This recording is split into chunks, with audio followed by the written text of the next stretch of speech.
Hello fellow musicians, Ashlee Busch here, composer of Goddess Triquetra. In this video, I'm going to be going through the score and talking specifically about your section and how your section functions in the piece. We're going to be going through with the score on screen and I'm going to be listening along with. This is meant to give you a little bit of a heads up in the rehearsal process, insight into what I was thinking when I wrote something and how it functions together within the piece. I highly recommend that you have your part in front of you as we are going through and doing this together so that you can see specifically what parts I'm referring to.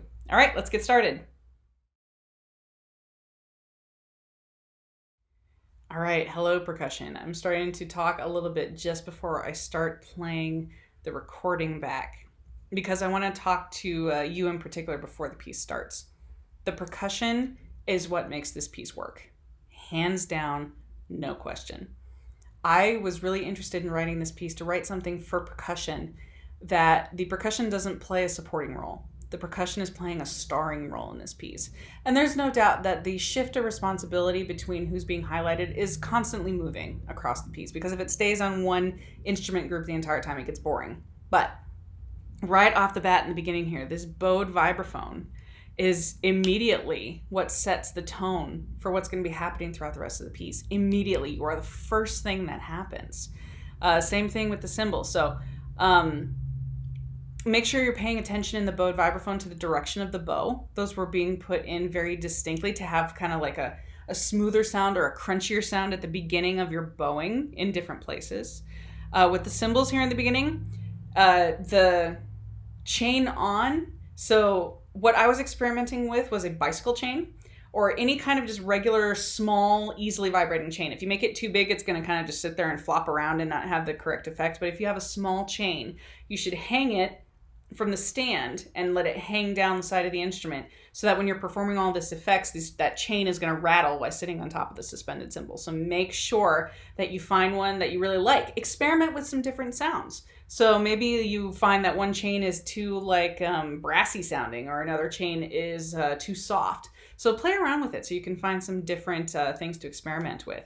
For the Timppani, I'm going to be putting a link in the description to show you what this effect is supposed to be like. It is such a cool effect. What you're going to do is you're going to place a singing bowl or a prayer bowl so that it is bowl side up on the instrument. And there are going to be in places in here where you're actually striking the head of the drum or striking the prayer bowl itself. So really practice with this so you can get comfortable with it. There's going to be something vibrating on the head of the timpani while you're trying to play. And so it's going to be important that you're comfortable with that spatialization when you have to take it off versus put it on. There's going to be a lot of different things for you to play with. So I really recommend that you experiment and so you can find a sound that you really like. I'm open to whatever interpretation that you have. This effect can be executed a lot of different ways and I want you to have fun exploring that. So let's get into the piece now. Right off the bat, there's such a creepy, beautiful sound in the bowed vibraphone.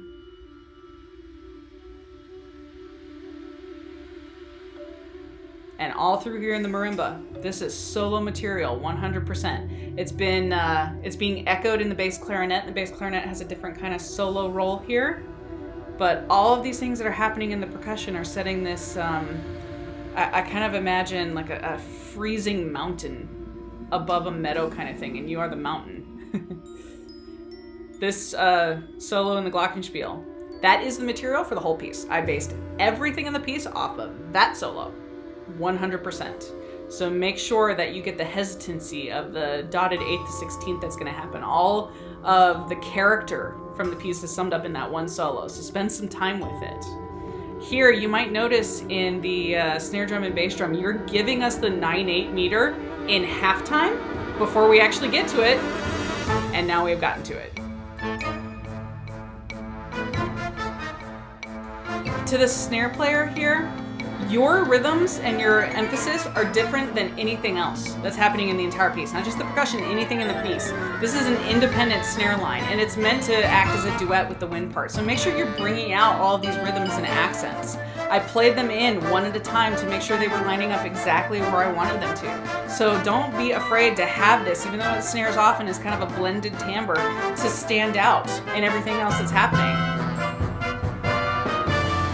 So you can't deny the fact that through a lot of this section, the percussion is doing relatively traditional role of making sure that you're guiding everyone else in the ensemble to what is precise and perfect rhythms in this piece. And so your role is going to fluctuate back and forth between providing that rhythmic information and providing rhythmic stability for everyone else.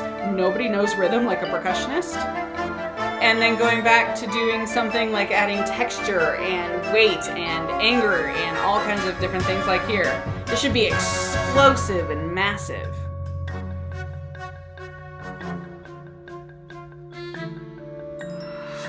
So like all these little interjections that are happening in the glockenspiel, in the vibraphone when it's being played ordinario.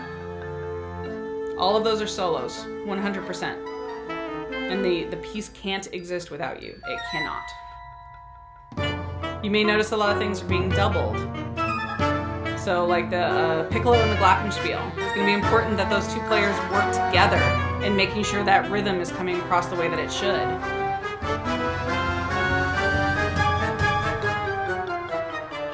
A lot of times the marimba is acting as the articulation for the rest of the ensemble, having that really pointed attack on a lot of this melodic material.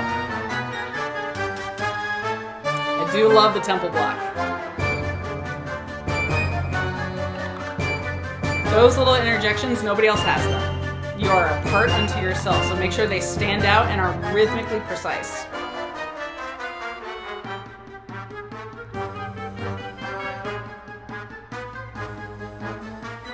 So everybody in the ensemble is listening to you because everybody else is doing an offbeat. Here in the percussion, you are the only ones that are doing something on the beat. Everybody is going to be referencing you to be able to get those 5/4 measures right. Everyone. So here's where you're striking the singing bowl in the timpani, just letting it vibrate, letting that weird, like rumbly high and low pitch. In the marimba here, this is the most important solo of the entire section, 100%. Because everybody is listening to your pitches. They aren't supposed to match you. You're actually in time. Everyone else who is doing the humming is doing it at altered times. So you are the leader of this section. And people who might be uncomfortable doing the humming are going to be referencing back to the pitches you're playing because that's what they're supposed to be singing. And you can hear it's kind of this weird before and after echo in response to what you're doing. So you are the star here.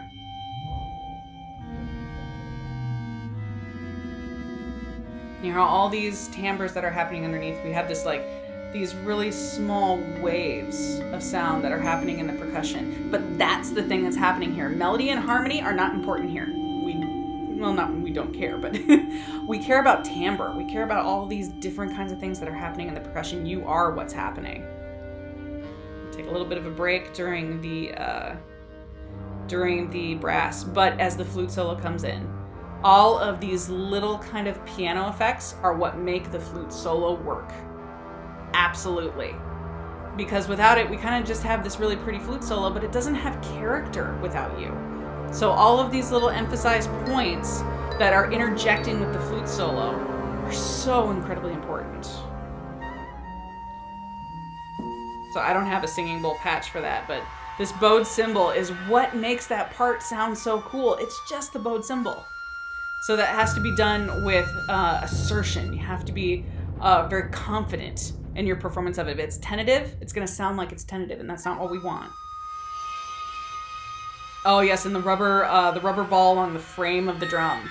So you're going to get a rubber ball mallet, and you're going to scrape it along the actual frame. I'm not sure if you've done that before, but I can send. I have one reference video that I can send for that. I'll put in the description.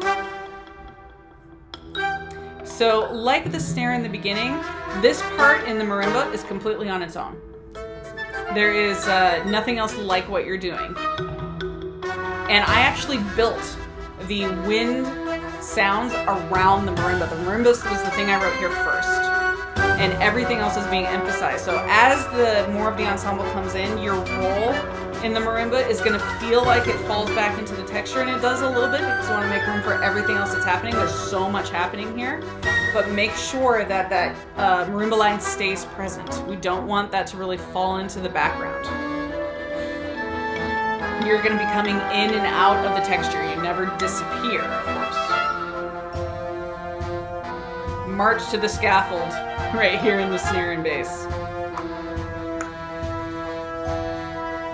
You are the snare and bass here are the reason that this feels like a March of the Scaffold is the best thing that I can think of. You know, when they were marching people out to the hangman's noose. That's 100% what I'm referencing. You also notice that you are playing a 4/4 meter no matter what else the metric changes that are happening. So really leading into the part now. This part is designed for percussion to be at the forefront. This is a percussion break. I have heard in band pieces a lot of percussion breaks, but they only last for a couple measures. I want one that was longer so I can get the percussion more time to shine. So do not worry about what's going on in the winds. They'll take care of your part. You are at the forefront here. Everything that happens here is a solo, so make sure you treat it as such. Now you're falling back into that supporting role because we really want to hear the harmonies that are happening here. So in the snare rolls and in the cymbal crashes, make sure that you are balancing with everything in the ensemble now. Because you're providing direction, you're providing energy to what's happening around you. So the Glock right here, make sure you hit that strong enough. You strike that note strong enough to let it fade. Same thing with the bowed vibraphone. It's not really resonating here the way that I would like because the MIDI wasn't really capable of doing that. But again, going back, percussion is what's leading here. This is the Glockenspiel solo with flute accompaniment, not the other way around. This striking the prayer bowl at the end. All of these different timbres are are going to make this interesting. I'm interested in timbre and rhythm more than I am in melody and harmony. So I wrote the percussion parts to really capitalize on as much different timbre from your instruments as we could get a hold of that fit within the context of the piece. So you need to be confident. You need to be 100% sure in everything that you're doing, that you're dedicating yourself to every single performance of every single line, because you are so incredibly important and the piece cannot be done without you. Take a look at some of the links in the description so you can get an idea of what are some of the sounds that I might be after if you're not familiar with them. By all means, ask your percussion professor, because I'm absolutely sure they would be familiar with them. And if you have any questions, you have my contact information. Let me know. I'd be happy to answer them for you. I really love writing for percussion. I really love talking to percussionists. So if you want to contact me, please, by all means, do so. If not, happy rehearsing.